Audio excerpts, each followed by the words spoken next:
la gauche dans le pays n'a quasiment plus la parole, en dehors de la gauche politique estampillée, LFI, PS, blabla, qui a son temps de parole obligatoire, même s'ils les mettent parfois à 6h ou à 4h du matin sur CNews, Mélenchon. Si vous avez envie de voir des discours de Mélenchon, branchez-vous sur CNews la nuit.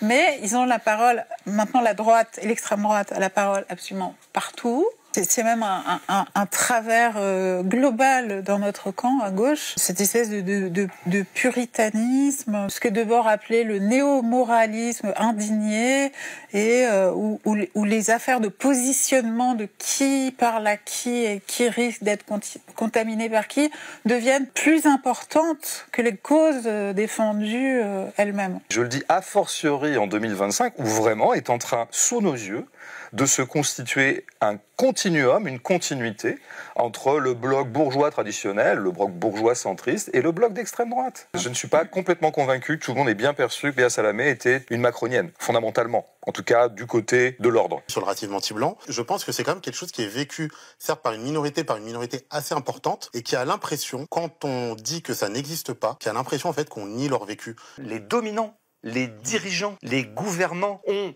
pour la plupart, depuis 10, 20 ans, 30 ans, 40 ans, ou plutôt 40, 30, avec beaucoup d'accélération depuis 20 ans, décidé de constituer l'islamophobie ou la musulmanophobie ou l'arabophobie comme un phénomène central, un sujet central. C'est pas l'immigration qui vous a dépossédé de vos vies, c'est pas le mariage gay qui vous a dépossédé de vos vies, c'est le capitalisme. Et moi, c'est l'un des reproches que je fais à la gauche, c'est qu'il y a un boulevard pour expliquer que les libéraux sont des nuls, et je vois justement très peu de gens à gauche qui font ce travail-là, alors que ça me paraît pas très compliqué. J'ai du mal à accorder du crédit à des partis politiques qui sont des machines à essayer de se présenter aux élections et éventuellement à les gagner. Moi, je suis assez consterné, en réalité, par une partie de la gauche qui peut être très méprisante à l'endroit des électorats du Rassemblement national. C'est plutôt les intellectuels organiques ou les éditorialistes du centre-gauche, les bien-pensants du centre-gauche qui en sont restés, eux, aux années 90, à savoir, ah là là, le Rassemblement national, ah là là, les heures les plus sombres de notre histoire, blablabla. C'est eux qui sont toujours en boucle sur ces refrains,